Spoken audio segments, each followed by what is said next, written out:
नमस्कार. मी अमित कोळेकर. आपण ऐकत आहात तरुण भारत पॉडकास्ट आणि मी आजच्या कथेला सुरुवात करतोय.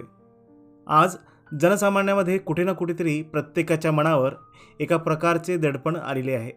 मात्र हे दडपण अस्थायी स्वरूपाचे असते. याबद्दल आज आपण ऐकणार आहोत. आजचा आपला विषय आहे दडपण. काय आहे मनावरील दडपण कुणाला सांगता येणार नाही. हरवले आहे माझे मी पण कुणाला पाहता येणार नाही. भीतीची किंवा मनावरील दडपणाची भावना ही नैसर्गिक व पुरातन आहे. सर्व प्राण्यात कोणतेही संकट उभे राहिले की भीती वाटून मुकाबला करण्याची किंवा पळ काढण्याचे पर्याय असतात.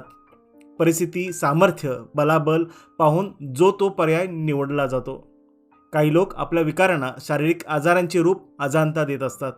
मात्र जाणून बुजून नाही तर याची मूळ कारण म्हणजे वैफल्य, ताण, दुःख, काळजी, भीती आत पोखरत असणे. प्रत्यक्ष तपासणीत संबंधित आजारांच्या खुणा दिसत नाहीत. नातेवाईकांना यामुळे काळजी, भीती वाटते व मनोरुग्णाला अप्रत्यक्षपणे यामुळे दिलासा मिळतो. ही लक्षणे बहुधा आपोआप थांबतात. मात्र कधीकधी त्यांची तीव्रता इतकी असते की ताबडतोब रुग्णालयात न्यावे लागते. या आजाराचे एक प्रमुख कारण कौटुंबिक, सामाजिक आणि परिस्थितीचा असह्य दबाव. भीती प्रत्येकालाच वाटते. असा कोणीच नाही जो अगदीच निडर असतो. काही लोक ती दाखवित नाहीत इतकेच. खरं तर आपण आपल्याला हे सांगायला हवे की मला जमेल, मी करू शकेन. कारण आपण किती पाण्यात आहोत हे फक्त आपल्यालाच माहिती असते. शिवाय फार तर काम जमणार नाही, याहून दुसरे काय होईल. पण आपल्यातले बलस्थान हे आपल्याला माहिती असेल तर नक्कीच काम जमेल. गरज आहे ती फक्त सुरुवात करण्याची.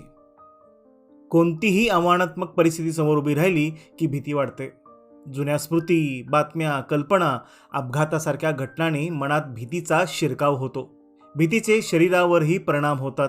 हातपाय कापणे, घाम येणे, छातीत धडधडणे, चक्कर येणे अशी लक्षणे हे दिसू शकतात. वय व अनुभवानुसार भीतीचे प्रमाण कमी अधिक होत असते. अशीच आपण लहान असताना पालकांची, शिक्षकांची, पोलिसांची, चोरांची भीती वाटायची. तशी ती आता आपण मोठे झाल्यावर नाहीशी झाली. बहुतांश वेळा भीतीचा मनावर पगडा इतका बसतो की जीवनात व व्यवसायात यशस्वी होण्यासाठीचे कार्यही करायचे राहून जातं. आपण आपल्या कल्पनाशक्तीचा गैरवापर करून मनात भीतीची निर्मिती करतो. मन चिंती ते वैरी न चिंती अशी म्हणही आपल्याकडे आहेच की.